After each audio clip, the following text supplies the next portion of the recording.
Savior, glorious Lord, Emmanuel, God is with us, blessed Redeemer,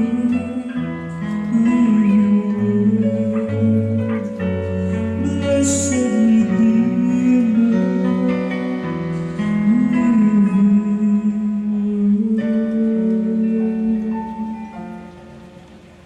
Ang ikatlong tikada na mabathalang awa, Ama na walang hanggan, inaalay po namin sa iyong katawan at tugo, kaluluwa at pagka-Diyos ng kamalmahalan mong anak na si Jesucristo, na aming Panginoon at manunubos, para sa kapagpapatawad ng aming mga sala at sa sala ng buong sansinukob.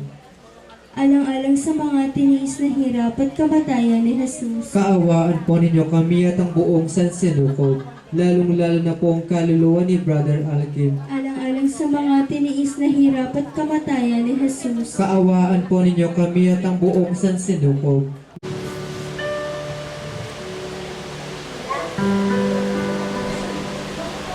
Mag-aalay po tayo ng panalangin para sa kanyang kaluluwa, sa kanyang paglalakbay. Sabi po ng banal na aklat,